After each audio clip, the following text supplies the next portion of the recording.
Hello বন্ধুরা, এই দেখো রান্নার জন্য আজকে যে গাছের একটু কুমড়ো শাক কাটছি। কুমড়ো শাক রান্না করব।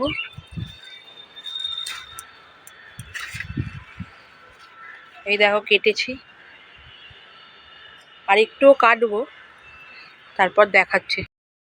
এই যে বন্ধুরা এই কটা কেটেছি, এবার এই যে কেটে গুছিয়ে নেব, রান্না করতে যাব। তারপর যে বন্ধুরা আনাজ কেটেছি, শাকটা এখনো কাটা হয়নি। এখানে অল্প বেদানা দেখছো, অনেকটাই ছিল, আমি আগে খেয়ে নিয়েছি। এই যে মা কুলেখাড়া বেটে দিয়েছে রসটা বার করে। আর এখানে আছে এই যে পেঁয়াজ, আদা আর এই যে টমেটো, এই সব জোগাড় করে নিয়ে এবার রান্না করতে যাবে। শুভ দুপুর বন্ধুরা, এই যে রান্না হয়ে গেছে। এখানে আছে গরম গরম ভাত, সঙ্গে আছে এটা কালকের ডাল আছে, মুসুর ডাল আছে, একদম গরম গরম।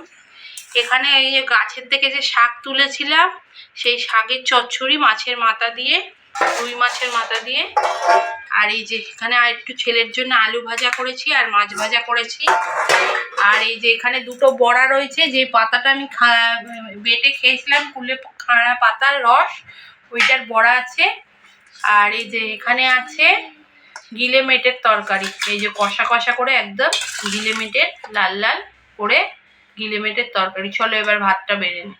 এই যে বন্ধুরা ভাতটা বেড়ে নিয়েছি। এখানে ভাত আছে, এখানে কুলেখাড়া শাকের বড়া আছে, এখানে আলু ভাজা, এই যে ডাল, এক টুকরো পেঁয়াজ, আর এটা গন্ধরাজ লেবু।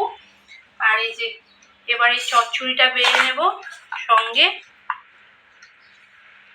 একে একে এই চচ্চড়িও দিয়ে দিলাম।